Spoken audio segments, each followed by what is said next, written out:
So I know you have seen old films or series get called problematic for jokes that they have in them, and I definitely know that you have seen people get in trouble for jokes that they told a number of years ago.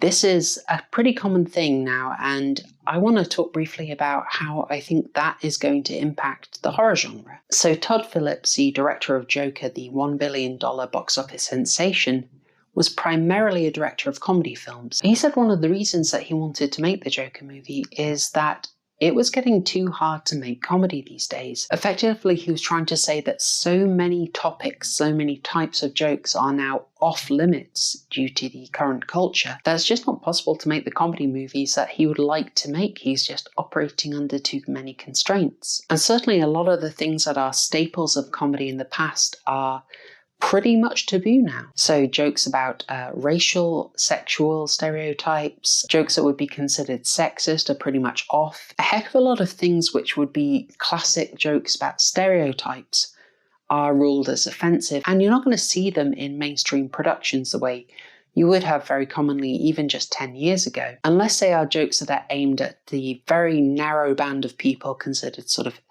acceptable targets. You might say it's a bit of a reversal of the situation 10 or 20 years ago. And the result of this is quite sad in a number of ways. One of the ways it's hurting comedy is that you're effectively seeing the range of options shrink down significantly.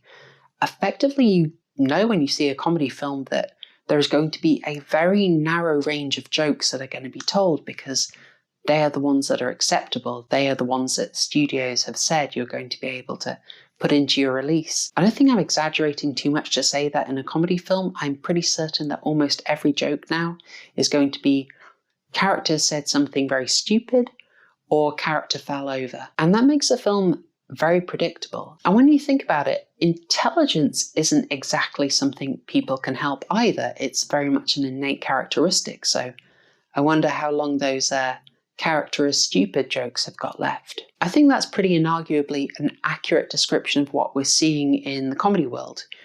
But I think it has a huge amount of relevance for the horror world. The way that this would impact horror is that horror works on having things that we consider horrific.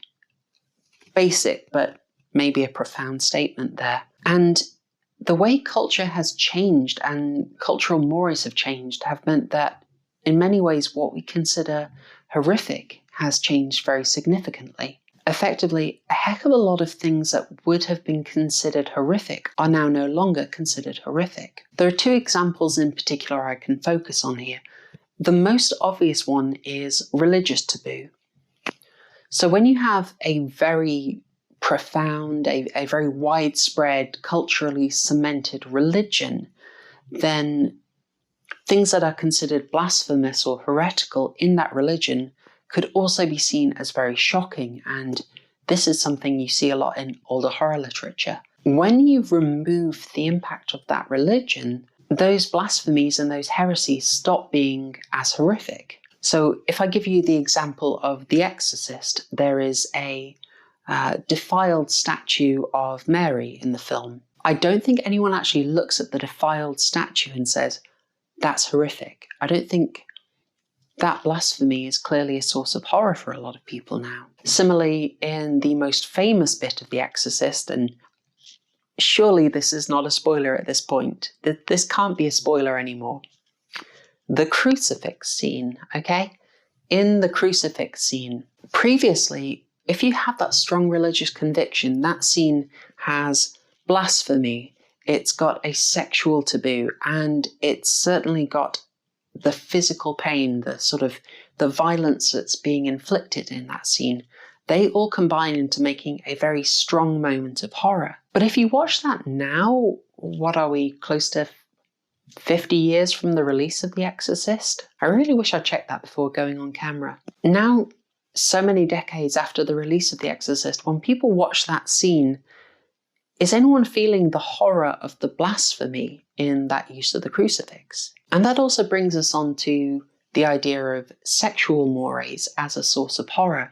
something that I would say has definitely been limited in its efficacy. So the strongest example of this that comes to my mind is the Innocence, which was made in, I believe, 1962. Again, spitball in here, guys. The Innocence centers around a sort of haunting occasioned by an act of sexual impropriety.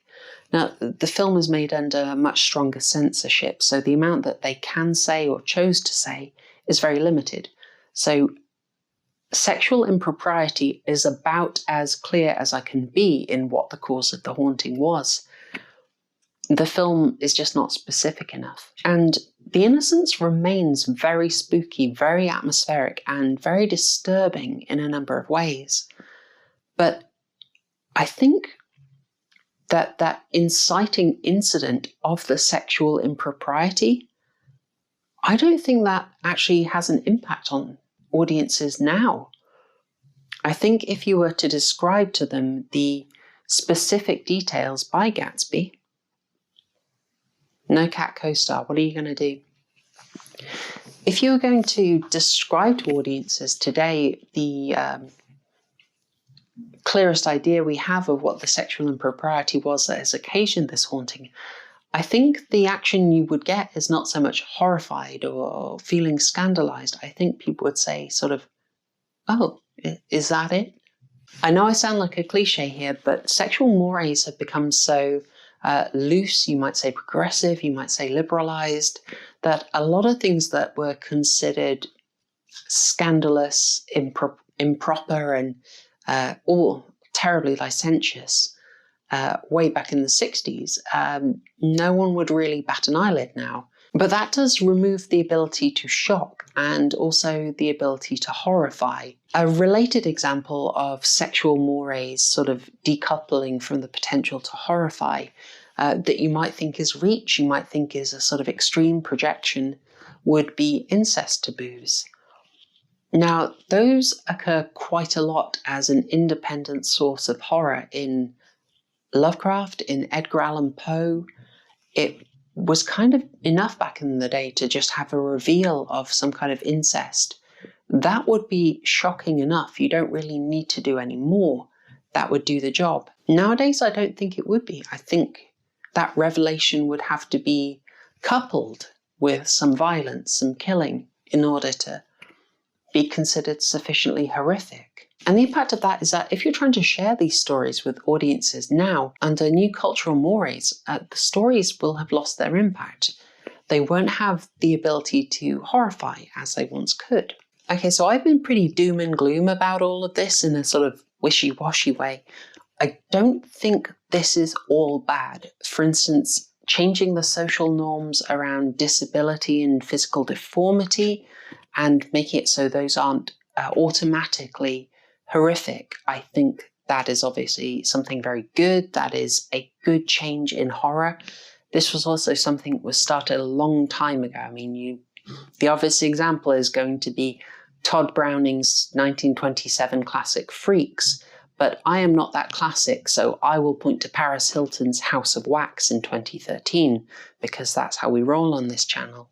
In a very similar way to comedy, where new social mores are adding taboos that restrict the jokes that we can tell, in horror is removing taboos and changing the social mores, really limiting what can be considered horrific.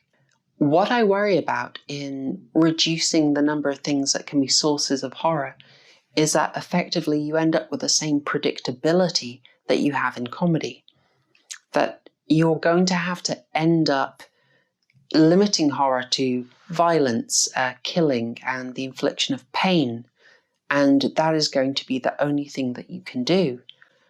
And I think if you do that, then you leave the genre poorer as a result. These aren't fully formed ideas. These are things that have been bouncing around my head for the last couple of days. And this isn't what I was going to do as my main video this week. I've been trying to keep to the weekly schedule and it's been going very well. But yeah, this wasn't the video I was going to make. I'm working on something that is a lot more in depth. It's a bit riskier, and it involves my usual excessive amount of editing and rotoscoping. I mean, if I haven't done 3 hours of rotoscoping for a 2-second joke that no one found funny, I'm just not satisfied. But ultimately, we had a bit of a problem on the weekend, which is when I usually make my videos. One of my lovely chicken assistants, who has made a bunch of my videos incalculably better, unfortunately got very sick, and we lost her on the weekend, and that left me unable to do the video or much of anything. So we are very, very sad to have lost her. That's why the video I had planned hasn't come out, but I still thought I would put this out as just some stray thoughts I'd been having, and maybe this can be the start of a conversation. Please, in the comments, if you think there is a basis to what I've been saying, if there is a risk to horror from the changing mores, I'd like to hear it, and maybe that can help actually develop the ideas a bit further. That's all for me for this week. I hope you found it interesting. I'm going to have a more typical video out on next Tuesday. And in the meantime, if you like what I'm doing, then please do subscribe, and definitely do tell other people about my channel. Just a simple, hey, I saw this weird video, what's this bint doing with the chickens? Would be fantastic. You know, I'm a small channel, every new subscriber is a delight, and the thing that helps small channels the most is spreading them around. That's all from me for this week. Thanks, y'all. Tschüss.